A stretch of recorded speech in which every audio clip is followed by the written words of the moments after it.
पंजाब में स्थित सिख धर्म के 3 तख्त साहिबान वाले शहरों को पावन शहरों का दर्जा देना पंजाब सरकार के लिए बड़े सौभाग्य की बात है। ये शहर है श्री अमृतसर साहिब, श्री आनंदपुर साहिब और तलवंडी साबो। ਇਹ ਤਿੰਨੋਂ ਤਖਤਾਂ ਦੇ ਸ਼ਹਿਰਾਂ ਨੂੰ ਪੰਜਾਬ ਦੇ ਅਧਿਕਾਰਤ ਪਵਿੱਤਰ ਸ਼ਹਿਰ ਵਜੋਂ ਐਲਾਨ ਕਰਨ ਦਾ ਫੈਸਲਾ ਕਰਦਾ। इस वक्त की सबसे बड़ी खबर, सबसे बड़ी जानकारी आपको दे दूं कि पश्चिम बंगाल में भयंकर बवाल हो गया है। जी हां दोस्तों, पश्चिम बंगाल में ममता बनर्जी अब ईडी के साथ भिड़ते हुए नजर आ रही है। फाइनली पश्चिम बंगाल में चुनाव का आगाज शुरू हो चुका है।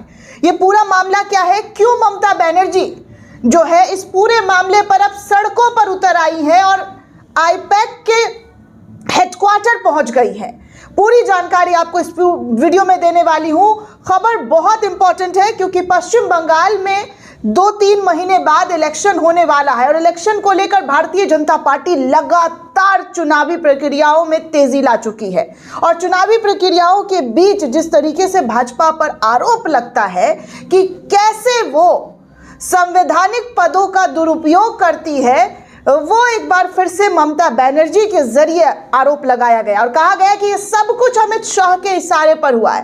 अमित शाह के इशारे पर ईडी जो है आईपैक के दफ्तर पर छापामारी करने के लिए पहुंची है और जिसके बाद ममता बनर्जी खुद उस जगह पर पहुंच गई है। भयंकर तरीके की स्थिति यहां पर देखने सुनने को मिल रही है दोस्तों। ईडी ने पश्चिम बंगाल में ममता बनर्जी की पार्टी टीएमसी के लिए काम करने वाली जो एजेंसी है आईपैक के ठिकानों पर छापा मार रही है। इसके बाद राजनीतिक भयंकर तरीके से शुरू हो चुका है। ममता बनर्जी ने क्या कुछ आरोप लगाया और कैसे अमित शाह को बार बार और प्रधानमंत्री नरेंद्र मोदी को ललकारते हुए नजर आ रही है, ये पूरी रिपोर्ट में आपको जानकारी देने वाली हूं। क्योंकि जिस तरीके से ममता बनर्जी ने पश्चिम बंगाल में अपनी पिछली बार विधानसभा चुनाव में जीत दर्ज की थी, इस बार भी पूरी कमर कस के राजनीतिक मैदान में उतर चुकी है। उनका मानना है कि भारतीय जनता पार्टी साम दाम दंड भेद तमाम चीजों को, तमाम हथकंडों को अपनाकर जो है लोगों को डराने का काम करती है, राजनीतिक दलों को डराने का काम करती है और उनकी ये मनमानी पश्चिम बंगाल में नहीं चलेगी। पिछली बार भी आपको याद होगा ममता बनर्जी ने, उनका पैर टूट गया था, फ्रैक्चर हो गया था, लेकिन इसके बावजूद भी वो भारतीय जनता पार्टी से चुनावी मैदान में लड़ते हुए नजर आए। व्हील चेयर के सहारे चुनावी प्रक्रिया को संबोधित किया। हर तरीके से भारतीय जनता पार्टी को पश्चिम बंगाल से मात देने की कोशिश की। प्रधानमंत्री नरेंद्र मोदी ने क्या कुछ नारा नहीं दिया, दीदी ओ दीदी, दीदी ओ दीदी, लेकिन ममता बनर्जी ने साफ कहा खेला होबे तो खेला होबे और ऐसा खेल कर दिया कि भारतीय जनता पार्टी पश्चिम बंगाल से उनका सुपड़ा साफ कर दिया। पश्चिम बंगाल में भाजपा का जो अस्तित्व है वो पूरी तरीके से खत्म कर दिया गया। अब आप देखिए कि क्या और किस तरीके की खबर इस वक्त निकलकर सामने आ रही है, क्योंकि पश्चिम बंगाल में इस वक्त तमाम दलों की नज़र जो है अटकी हुई है। यहाँ पर कब क्या कैसे होगा ये देखना बहुत दिलचस्प है, क्योंकि पश्चिम बंगाल की राजनीति एक अलग तरीके की राजनीति हमेशा देखने को मिली है। 2019 में भी आपने देखा होगा दोस्तों, जब विधानसभा चुनाव हो रहा था तब ऐसा लग रहा था बीजेपी के खिलाफ इतना माहौल बनाया गया, 200 पार, फलाना ढिमकाना, ऐसे कई नारे दिए गए। लेकिन क्या हुआ आखिर में, ममता बनर्जी ने उन तमाम नारों को ध्वस्त किया और शानदार जीत, जी हाँ शानदार जीत जो है पश्चिम बंगाल के अंदर हासिल की। लेकिन इस बार का चुनाव और ज्यादा पिछली बार से इंटरेस्टिंग दिख रहा है, तभी तो यहाँ पर भयंकर बवाल, बखेड़ा और ललकार सब कुछ एक ही जगह पर नजर आ रहा है। आपको पश्चिम बंगाल से जुड़ी हुई तमाम जानकारी, तमाम अपडेट, चुनाव से रिलेटेड हर कुछ आपको अपने चैनल पर मिलने वाला है, इसलिए आपको इधर उधर कहीं जाने की जरूरत नहीं है दोस्तों। हम आपको सबसे पहले, सबसे सटीक, सबसे अच्छी और पक्की जानकारी देते रहेंगे। दोस्तों आज 8 जनवरी 2026 है। 8 जनवरी के दिन यानी कि आज के दिन ईडी ने कोयला घोटाले को लेकर कोलकाता में पॉलिटिकल कंसल्ट फर्म आईपैक के दफ्तर पर छापेमारी की है।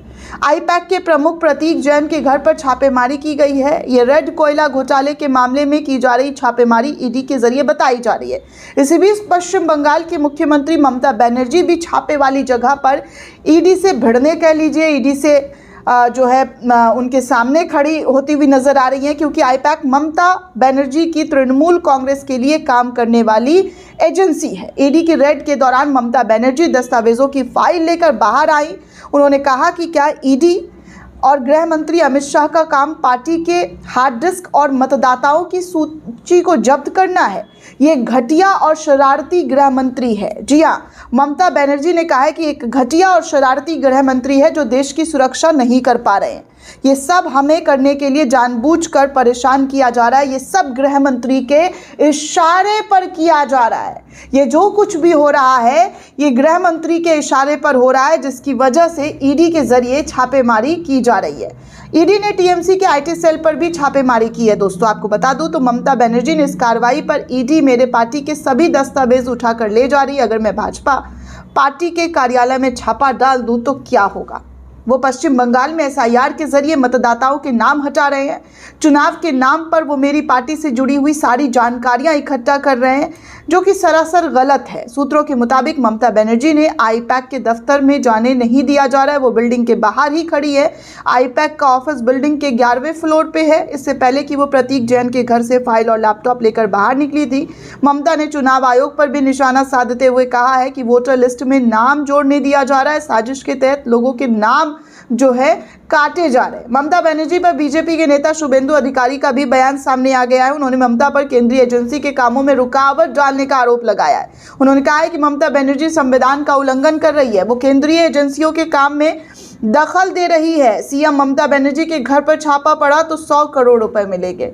वैसे कई ऐसे रिपोर्ट सामने आए कि देश में अगर सबसे ज्यादा गरीब मुख्यमंत्री है, अगर किसी के पास सबसे कम संपत्ति है तो वो ममता बनर्जी का है। हमने आपको वो रिपोर्ट दिखाई है दोस्तों। और सबसे अमीर और रईस मुख्यमंत्री के लिस्ट में जो है आंध्र प्रदेश के सीएम आते हैं, चंद्रबाबू नायडू। तो पता नहीं शुभेंदु अधिकारी को कहाँ से कौन सी रिपोर्ट मिली है जहाँ पर 100 करोड़ रुपए उनके घर में मिलने की बात की जा रही है। तो भेजिए ना, आपकी सारी एजेंसी है भैया, भेजिए। जैसा आरोप लगता है आप पर, मेरे शब्द नहीं है कि आपकी सारी, आप सरकार में है, आप कुछ भी कर सकते हैं। तो भेजिए, ममता बनर्जी के घर से निकलवाइए 100 करोड़ रुपए। देश भी तो जाने कि ममता बनर्जी ने 100 करोड़ रुपए अपने घर में कौन सी कोठरी में छुपा रखा है।